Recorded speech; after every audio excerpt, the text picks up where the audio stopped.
All right, and we are back. Once again, we're at Akwesasne Review, and we're going to get into the meat and potatoes of the show. Now, we're here because we're going to be focusing on 2016 year in review. Some of the topics: dam removal.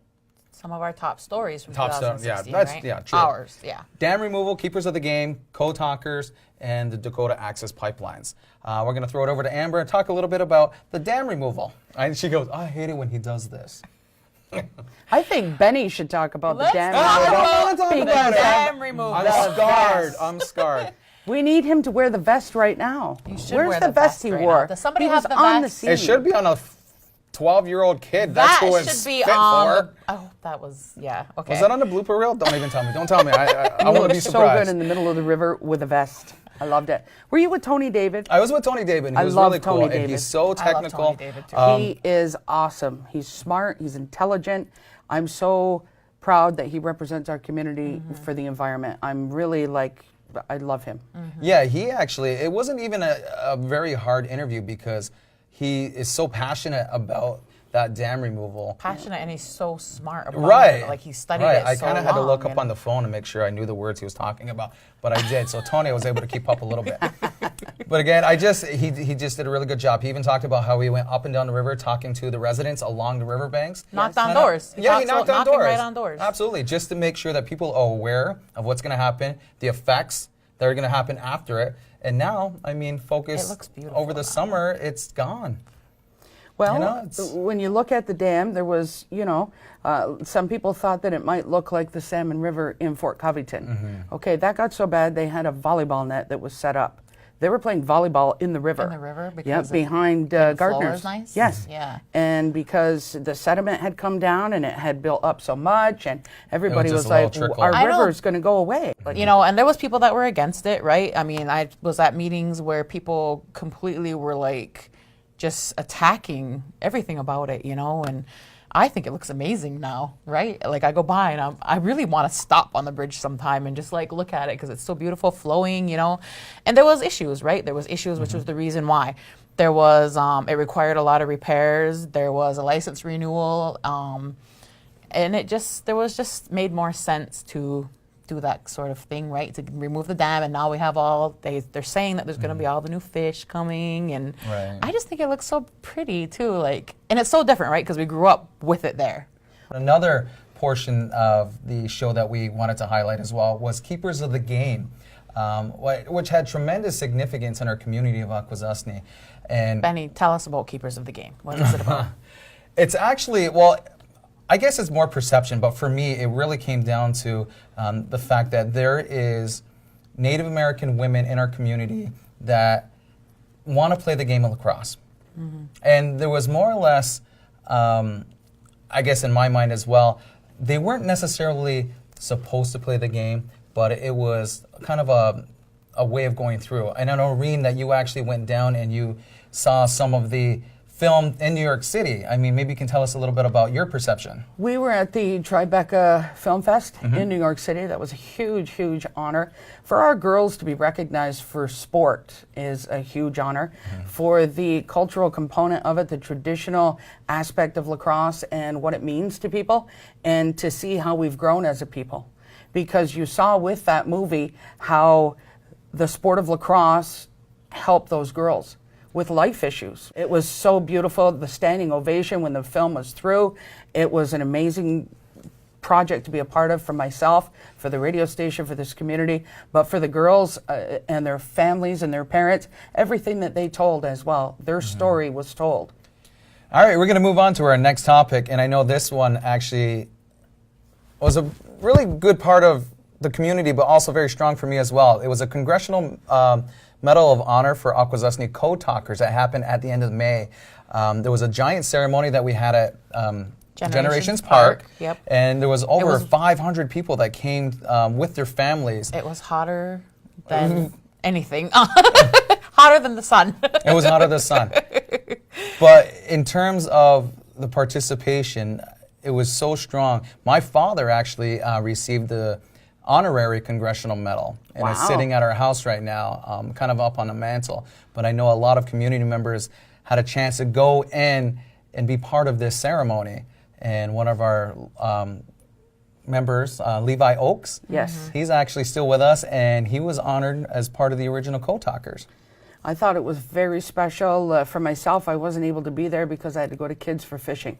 And that's something that I make a commitment for every year for our kids. Correct, yes. So you had two big events that were going on in Akwesasne at the same time. And you look at the actual ceremony itself, I watched all my coverage on Akwesasne TV. We got that earlier this year.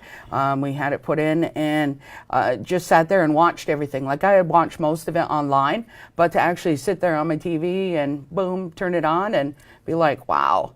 And I saw all of the families, all of the, whether it was a son or a grandson that were coming up to accept that. That was really huge for our community because sometimes when, we have sports, okay, or we have academics, and sometimes we don't have a lot for everybody to participate in. And this is something that really hit home for a lot of families, that my loved one was involved in this, and it makes you very proud as a family in it.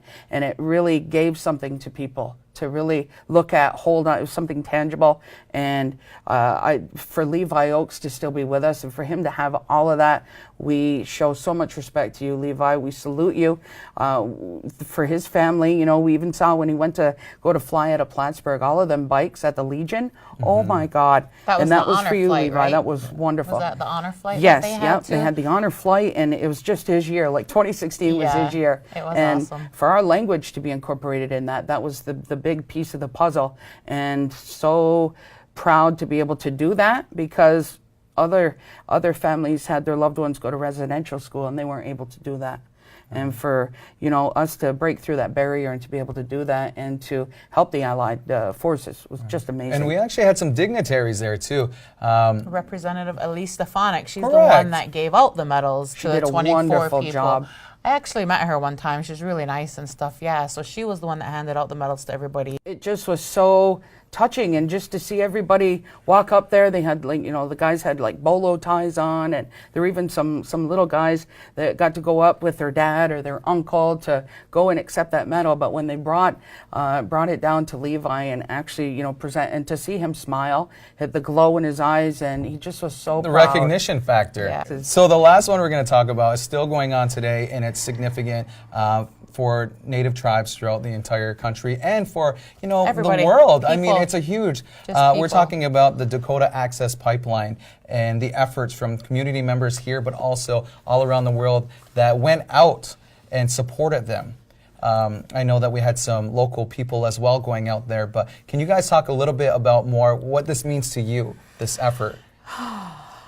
Okay, let me prepare. It's just so much, like we've talked about it so many times on the show. Like we try to keep giving an update every time we tape and everything, and it's hard sometimes for me to even pay attention to it. So I usually try not to read too much about it because some of it is heartbreaking things. The way they're being treated, the water cannons, the bruises, the cuts, the tear gas, the everything. And it sometimes, like when we were first started talking about it all the time, and I was reading everything, and I had to step back. But you know what? Let's talk about something. I mean, I just kind of mentioned about the TV and the radio aspect, but we also got to talk about Facebook. Social media played, and it's still playing a huge role in this. Yes. We've had individuals that were kind of outside the camp from afar filming what was going on. And if it wasn't for them, would we have known? No, we wouldn't. What do we have? I mean, we could hear back Mainstream everything, media, but just media was ignoring just more or less saying this never happened.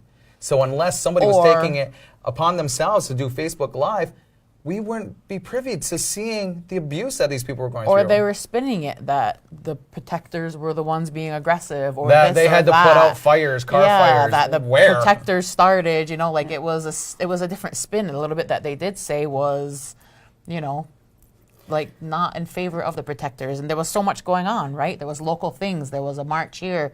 We had a couple, like you said, members going out. There was benefits here. Everybody's doing their part. All the nations coming together, and it's the first time in how many years, just all fighting the cause. And it's a human thing. It's not even just Native people.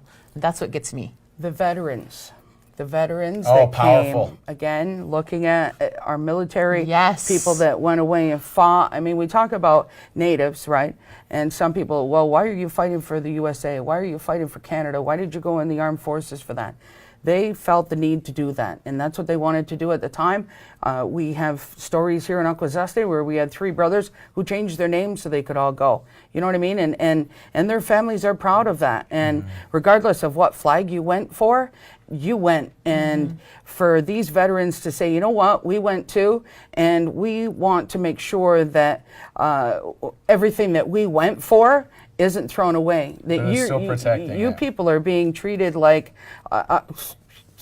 not even people. That's Caged what was animals. scary. That's That what was that was awful. really scary. Some of them, there were reports that some of them were in like dog cages, animal cages, and it just was, it's very heartbreaking. And it is hard to keep up with because it is sad. And but we've had little victories, and these little victories keep getting bigger and bigger and bigger. Well, we're going to close up our segment, but that's very important to note that, whatever it's been going through, Akwesasne TV has been there to cover it as well. And we were talking about even a key phrase for the year. I think this year it was movement, that people coming together and initiating some type of action, there was a movement on it. So I just want to say that, to me, wraps up 2016 year in review is with the movement.